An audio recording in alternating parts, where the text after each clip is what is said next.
So yun po guys, ayan magandang araw po sa lahat. So another topic po yung pag-uusapan po natin sa video po na ito. Mula po ito sa naging live po ni Krishna, July 8 po.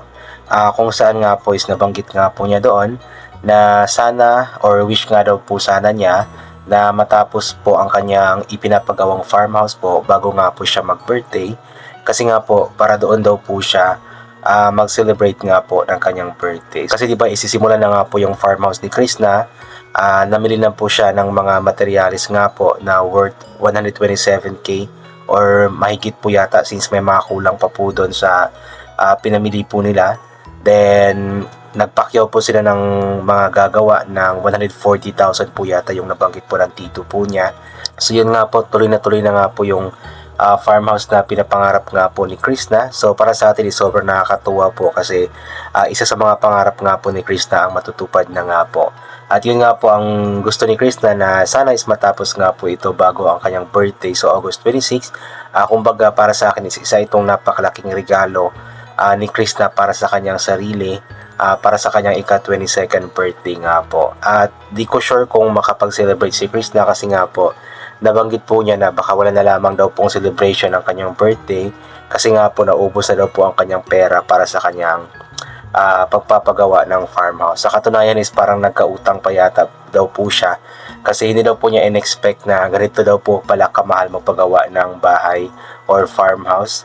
Syempre sa panahon kasi ngayon yung mga materialis napakamahal na po talaga. Tapos sa pag-deliver pa malayo kasi yung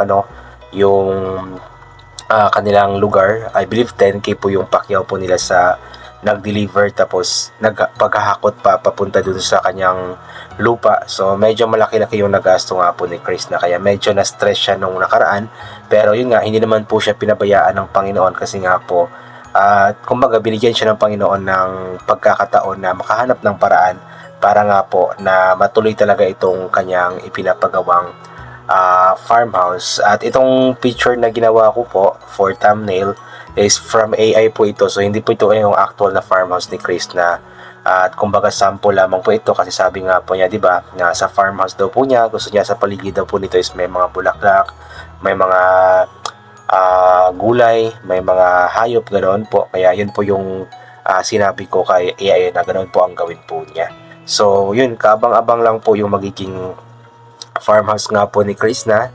Kaabang-abang po yung resulta po nito and hoping na kapag natapos na po ito ay meron pang kaunting perang matira kay Krishna para makapag-celebrate po siya ng kanyang birthday or siguro isabay na lang yung birthday celebration tsaka yung blessing ng farmhouse. So hindi ko alam kung ano yung plano, basta ang sa akin is alam kong matatapos na ito after 1 month or over a month siguro. Di ako sigurado kasi since medyo laging umuulan nga po ngayon dito. Pero sana naman is wag na pong umulan ng umulan pa. Nang sa ganun is magtuloy-tuloy nga po ang paggawa ng kanyang farmhouse. At alam ko kapag nagawa or natapos na po ito, alam kong sobrang magiging masaya po talaga si Krishna.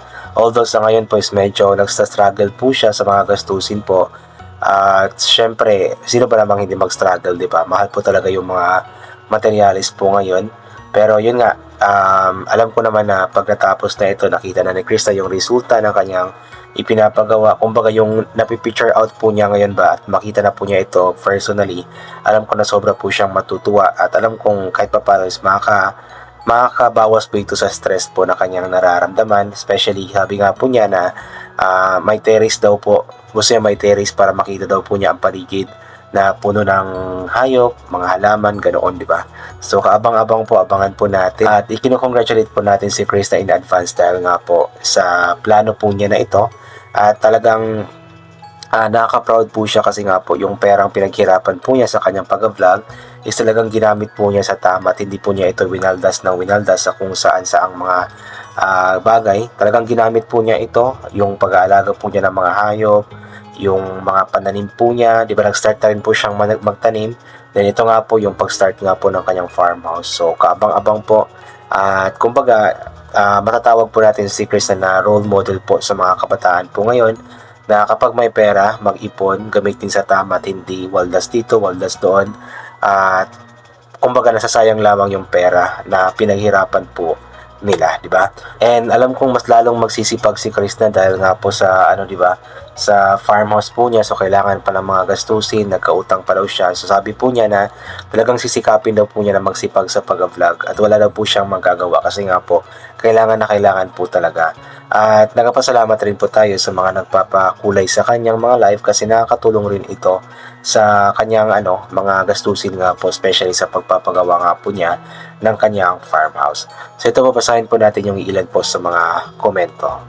At home with Lai, tama yan be, pakyawan, i-check mo na lang kung maayos pagkagawa at sunod yung gusto mong gawin sa farmhouse mo. Yan, okay na din po yung pakyawan kaysa arawan kasi parang siguro, di ko alam, hindi ko naman kinumpute, pero siguro parang mas malaki yung babayaran kapag arawan po yung yung sahod. So okay na po yung pakyawan, nang sa ganon is yung yung kung sino man po yung tawag dyan, contractor, yun na lamang po yung mag-budget ng isasahod sa mga tao po niya, using that money na nga po na ibabayad ni Krishna sa kanila. From Manuel Lazona, ganyan talaga magpatayo ng bahay. Ito nga, di pa rin tapos, baka nga mag-1 million pa ang kailangan para matapos at magkakulay. Tiyaga lang, kaya padayon lang. O nga po, sa panahon ngayon talagang napakamahal na kasi ng mga materyales. So talagang nakagastos ka ng malaki sa pagpapagawa ng bahay talaga. Pero yun nga, since pangarap ito ni Krishna, alam ko naman na talagang gagawan po niya ng paraan nang sa ganun is talagang matupad po itong pangarap po niya. At alam kong nagawa na po niya ng paraan ito at talagang ang inaantay na lamang po natin is yung matapos na po ang paggawa ng kanyang farmhouse. Edel Cipriano, the best na regalo ang farmhouse mo dahil Krishna sa ika-22nd birthday mo. Memorable sa buhay mo kasi katas siya ng YouTube channel. God bless you more. O nga po, sabi ko nga kanina, di ba, na isa itong napakagandang regalo ni Krishna para sa kanyang sarili, para sa ika-22nd birthday nga po niya this coming August 22. August 26 pala. Kaya yun, alam ko naman na kumbaga blessing ito ni God sa kanyang pagsisikap, di ba? Especially sa kanyang kumbaga pagtulong sa mga tao, especially sa kanyang pamilya. Blessing ito ni God sa kanyang sakripisyo, kumbaga. Evangeline Illustrissimo, dahil Krista, isa akong masaya na maumpisahan mo na ang farm mo. God bless you always. Nandito kami sa support sa inyo. No skip ads. Yun lang ang maibigay namin sa iyo. Mahirap lang ako dahil Krista, minamahal ka namin as peking Koreana. Maganda. Actually guys, itong panonood po natin sa mga vlogs po ni Krista, yung hindi pag-skip ng ads, ay isang napakalaking tulong po niyan yan sa kay Krista. Kasi inuulit ko nga palagi, di ba, na para sa mga vloggers, sa mga YouTubers, ay kumikita nga po kami, or isalin na ako, di ba, since vlogger naman kunyari ako, kumikita po kami sa simpleng panonood nyo po, especially sa hindi pag-skip ng ads. So nakadepende kasi yung earnings sa mga viewers kung hindi ni-skip yung ads, kung gaano kahaba yung pinapanood, ganoon po. So malaking tulong na po yung ginagawa po natin hindi pag-skip ng ads kay Krishna, kasi nakakatulong na po tayo. Kaya ugaliin po natin talaga na huwag skip yung mga ads na lumalabas sa mga videos ni Krishna. I-share din po ang mga ito para may chance na mapanood din po ito ng iba na hindi pa po nakapanood. Pasensya na kayo guys kasi parang bumabalik po yung sipon tsaka ubo ko. Medyo napaos po ako. Kahapon kasi nagpunta ako doon sa nakipag-meet ako sa isang napakabait na sponsor, si Ma'am Lou. Medyo okay naman yung pakiramdam ko kahapon, pero siguro dahil po sa sa pagod din, at ang 2 oras po yata ako nag-antay ng sasakyan para makauwi. Kasi kapag uwian talaga sa amin galing sa downtown area or sa city proper, medyo pahirapan kasi nga po napakaraming pasahero. Pero nasa terminal naman ako, nabigyan na ako ng ticket. Kaso nga lang yun na inaantay lamang po yung masasakyan. Kaya medyo napagod ako dun na part lang.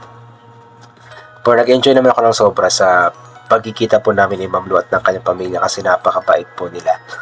Philomena Reyes, iyan talaga pang paggawa ng bahay. Pagod ang katawan, pati bulsa. Hindi ka naman pabayaan ni Sir Paul. God bless you always. Totoo po yan. Pagod ang katawan, pagod ang bulsa, pagod ang isip. At tama po sabi ni Sir Paul na nag-aantay lang naman daw po siya kung kailan magpapagawa si Krista ng bahay. So possible na baka tutulong nga po si Sir Paul para matapos talaga itong farmhouse po ni Krista. So yun po, I think hanggang dito na lamang po muna ito. God bless po and bye for na po.